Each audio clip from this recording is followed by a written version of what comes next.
Hello दोस्तों, stock insight में आपका स्वागत है एक और इन्फॉर्मेटिव वीडियो में। आज के इस वीडियो में मैं बात करूंगा मार्केट कैप के बारे में। दोस्तों, जैसा कि हम लोग जानते हैं, किसी भी कंपनी का साइज़ या कहें कि किसी भी कंपनी कितनी बड़ी है, ये जानने के लिए हमें मार्केट कैप देखना होता है। जिसका जितना ज़्यादा मार्केट कैप होता है वो उतना ही बड़ा कंपनी होता है। तो आज इस वीडियो में मार्केट कैप से रिलेटेड सारी कन्फ्यूज़न दूर हो जाएगी और इसमें आपको मार्केट कैप से रिलेटेड सारी जानकारियाँ मिल जाएगी। तो चलिए दोस्तों, वीडियो को स्टार्ट करते हैं और आगे बढ़ते हैं। दोस्तों, यहाँ पे हम इंडियन 4 कंपनीज़ को देख रहे हैं: रिलायंस, टीसीएस, एचडीएफसी और इन्फोसिस। यहाँ पे जैसे देखें तो इन्फोसिस से बड़ी कंपनी है एचडीएफसी। एचडीएफसी से यहाँ पे बड़ी कंपनी हमें रिलायंस देखने को मिल जाता है। तो यहाँ पे आप देख सकते हैं 4 बड़ी कंपनीज़ हमें यहाँ पे दिख रहा है जो कि इंडियंस हैं। अब इसके बाद जैसे हम लोग देखेंगे तो ये कंपनी है एप्पल। तो जैसा कि आप देख रहे हैं, तो ये चारों कंपनीज़ को अगर भी मिला दें तो ये एप्पल उससे भी बड़ी कंपनी है। तो ये सब मेज़र कैसे होता है, बड़ी कंपनी कैसे कैलकुलेट किया जाता है, तो चलिए आगे बढ़ते हैं और जानते हैं। दोस्तों, मार्केट कैप को इस तरह से हम लोग एक्सप्लेन कर सकते हैं बहुत ही इजी वे में। मान लीजिए कि कोई कंपनी है और आपको उस कंपनी को ख़रीदना है, तो वह कंपनी आपको कितने में मिलेगी। तो दोस्तों, उसको जानने के लिए हम लोग मार्केट कैप उसका देख सकते हैं। कोई भी कंपनी को अगर हमें ख़रीदना है तो हमें उस कंपनी का जितना मार्केट कैप है उतना हमें पे करना है, तो वो कंपनी हम पूरा ख़रीद सकते हैं। जैसे एक एग्ज़ाम्पल से समझते हैं, अगर किसी कंपनी का मार्केट कैप 50,000 करोड़ है तो हमें उस कंपनी को ख़रीदने के लिए 50,000 करोड़ हमें देना होगा। तो दोस्तों, आपके मन में ये सवाल आ रहा होगा कि ये मार्केट कैप को हम लोग कैलकुलेट कैसे करते हैं, पता कैसे कैसे चलता है कि कौन सी कंपनी का मार्केट कैप कितना है। तो चलिए दोस्तों, आपको इसको ईज़ी तरीके से मैं समझाता हूँ।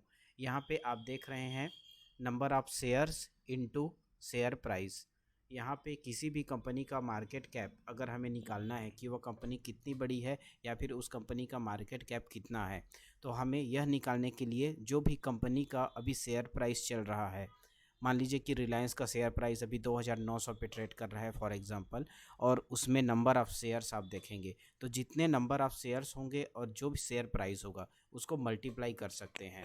नंबर ऑफ़ शेयर्स देखने के लिए दोस्तों आपको किसी भी स्क्रीनर वेबसाइट पे जाना है, वहाँ पे आपको नंबर ऑफ़ शेयर्स और शेयर प्राइस दोनों ईजिली मिल जाएगा।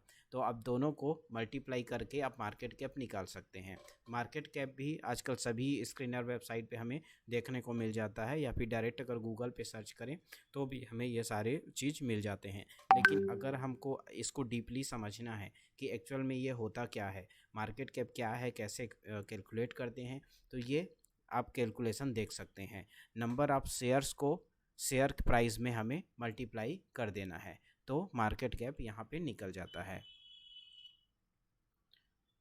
दोस्तों, यहाँ पे मैं एचडीएफसी बैंक का एग्जांपल ले रहा हूँ। जैसा कि आप देख रहे हैं, यहाँ पे नंबर ऑफ़ शेयर्स आप देखेंगे तो नंबर ऑफ़ शेयर्स यहाँ पे 760 जो कि करोड़ में है, और शेयर प्राइस आप देखेंगे 1456 रुपीज़। तो इस दोनों का हम लोग मल्टीप्लाई कर देंगे तो हमें यहाँ पे ये इतना आ जाएगा, 11,05,000 करोड़ के आसपास हमें मार्केट कैप देखने को मिल जाता है। तो ये यहाँ पे बहुत ही ईजी तरीके से हम कैलकुलेट कर सकते हैं।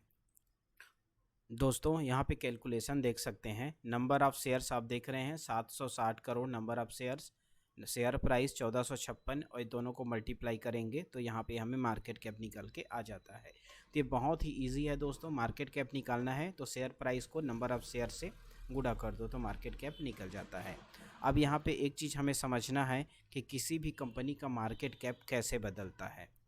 तो यहाँ पे सबसे बेस्ट तरीका मैं आपको बता रहा हूँ जो आप कभी नहीं भूलेंगे। तो यहाँ पे जैसे आप देखेंगे तो नंबर ऑफ़ शेयर्स, किसी भी कंपनी का नंबर ऑफ़ शेयर्स नहीं बदलते हैं जब तक कि कंपनी यहाँ पे बोनस या फिर स्प्लिट ना दे, और शेयर का प्राइस डेली अप डाउन होते रहता है। शेयर का प्राइस हमेशा कभी कम कभी ज़्यादा होते रहता है, और कंपनी का जो नंबर ऑफ़ शेयर्स हैं वो एज़ इट इज़ रहते हैं। अगर कंपनी स्प्लिट करती है अपने शेयर को तो उसका इफ़ेक्ट शेयर प्राइस में देखने को मिलता है। वो फेस वैल्यू के अकॉर्डिंग यहाँ पे स्प्लिट होता है। लेकिन यहाँ पे हम लोग अभी सिंपल वे में बात कर रहे हैं कि किसी भी कंपनी के शेयर्स नहीं बदलते हैं और उसका शेयर का प्राइस बदलते रहता है। इस कारण से हमें मार्केट कैप भी बदलते हुए देखने को मिलता है। अगर शेयर की संख्या एज इट इज़ वो तो रहेगी ही, शेयर का प्राइस कम ज़्यादा होगा तो मार्केट कैप यहाँ पे कम ज़्यादा भी होगा। जैसा कि अभी हम लोग कुछ समय पहले देखे हैं अडानी वाले केस में, यहाँ पे जो अडानी इंटरप्राइजेस हैं या फिर एक फॉर एग्जांपल के लिए लेते हैं, तो वहाँ पे शेयर प्राइस काफ़ी हमें डाउन देखने को मिला था, जिसके कारण से उनका मार्केट कैप भी काफ़ी डाउन हो गया था। और अभी फिर से अडानी इंटरप्राइजेस ने रिकवर कर लिया है, तो यहाँ पे फिर से उनका मार्केट कैप हमें बढ़ते हुए देखने को मिल रहा है। तो दोस्तों उम्मीद करता हूँ आप इसको समझ गए होंगे कि इस मार्केट कैप को कैसे कैलकुलेट किया जाता है। शेयर प्राइस को नंबर ऑफ़ शेयर से मल्टीप्लाई करने पे हमें मार्केट कैप देखने को मिल जाता है। दोस्तों अब समझते हैं मार्केट कैप इम्पॉर्टेंट क्यों है, क्यों देखना चाहिए। तो दोस्तों सबसे पहले मार्केट कैप देखने का सबसे बेस्ट बेनिफिट कहें या फिर कहें कि क्यों देखना चाहिए, तो हमें कंपनी के साइज़ का पता चलता है कि ये कंपनी कितनी बड़ी है। और सेकंड में जैसे देखेंगे तो इन्वेस्टमेंट रिस्क एंड स्टेबिलिटी, अगर कोई कंपनी बड़ा है तो वो कंपनी में ग्रोथ के चांसेस और कहें कि रिस्क बहुत ही कम रहता है। और छोटी कंपनीज़ में अगर देखेंगे तो छोटी कंपनी में हमें ज़्यादा रिस्क देखने को मिल जाता है। तो जो भी कंपनी का मार्केट कैप ज़्यादा होगा उस कंपनी का बिजनेस भी बढ़ा हुआ होगा, साथ ही साथ उस कंपनी में इन्वेस्टर भी रिस्क फ्री हो सकते हैं। इसके साथ ही जैसे हम लोग और पॉइंट्स की बात करें तो फंड एलोकेशन या फिर पोर्टफोलियो डाइवर्सिफिकेशन, आप मार्केट कैप के अकॉर्डिंग अपने जो फंड है उनको आप डाइवर्सिफिकेशन कर सकते हैं। जैसे कि आपको स्मॉल कैप में इतना लगाना है, मार्केट और लार्ज कैप में इतना लगाना है, मिड कैप में इतना लगाना है, तो आप मार्केट कैप के अकॉर्डिंग अपना फंड का डाइवर्सिफिकेशन कर सकते हैं। तो दोस्तों मार्केट कैप के अकॉर्डिंग कंपनीज़ को अलग अलग कैटेगरी में बांटा जाता है। जैसे कि इंडियन मार्केट में हम लोग देखते हैं तो हमें मार्केट कैप की 3 कैटेगरीज मिल जाती है, large cap, mid cap, small cap. Large cap वो कंपनीज़ होती है जो 1 से 100 तक रैंक करती है। यहाँ पे TCS, इन्फोसिस, रिलायंस, HDFC ये सारे कंपनीज़ हमें लार्ज कैप में देखने को मिल जाते हैं। इसके बाद जैसे बात करें मिड कैप कंपनीज़ की, तो दोस्तों 101 से 250 तक की जो कंपनीज़ होती है उसको मिड कैप रैंक में रखा जाता है। जैसा कि poly cap, IDFC first bank, काफ़ी सारी कंपनीज़ हैं जो मिड कैप में हैं।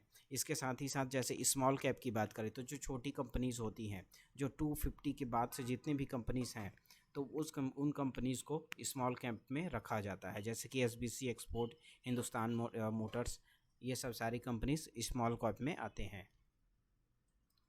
अब दोस्तों सबसे इम्पॉर्टेंट चीज़, मार्केट कैप कभी भी कंपनी का वास्तविक मूल्य नहीं बताता है। मार्केट कैप क्या होता है कि इन्वेस्टर के सेंटिमेंट्स के अकॉर्डिंग शेयर प्राइस में चेंजेस होते हैं। अगर कोई कंपनी के शेयर्स में ज़्यादा बाइंग हो रही है तो उस कंपनी का शेयर प्राइस हाई पे चला जाएगा और कंपनी का मार्केट कैप बढ़ जाएगा। इसके जैसे अगर कोई न्यूज़ आ गया, जैसा कि अभी कुछ कंपनीज़ का न्यूज़ चल रहा है, एक कंपनी का मान लेते हैं कि इस कंपनी का भी फ्यूचर में बिजनेस बढ़ने वाला है या फिर कंपनी को कोई बड़ा ऑर्डर मिला है, अभी वो बात कंफर्म नहीं हुआ है, सिर्फ न्यूज़ ही चल रहा है। उसके बेसिस पे क्या होता है, इन्वेस्टर सेंटीमेंट बदल जाते हैं और वहाँ पे बाइंग होने लगती है। बाइंग होने से क्या होता है, शेयर प्राइस बढ़ने लगता है और शेयर प्राइस को अगर हम लोग टोटल नंबर ऑफ़ शेयर से मल्टीप्लाई करेंगे तो मार्केट कैप वहाँ पे निकल जाता है और शेयर प्राइस बढ़ने से मार्केट कैप यहाँ पे बढ़ने लगता है।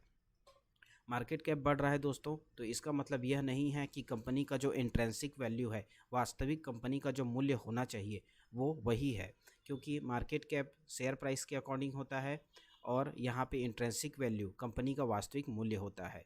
मान लीजिए कि यही न्यूज़ अगर बैड न्यूज़ आ जाए तो यहाँ पे क्या होता है, शेयर में सेल होने लगता है, बिकवाली होने लगती है और मार्केट कैप नीचे आ जाता है। तो लेकिन यहाँ पे कंपनी का जो इंट्रिंसिक वैल्यू है वो नहीं गिरेगी। इंट्रिंसिक वैल्यू कंपनी का वास्तविक मूल्य होता है, जो उसका एक्चुअल मूल्य होता है। लेकिन मार्केट कैप होता है कंपनी के साइज़, कंपनी के पूंजी को दिखाता है कि अगर कंपनी के शेयर प्राइस बढ़ रहे हैं, कंपनी का मार्केट कैप भी बढ़ रहा है।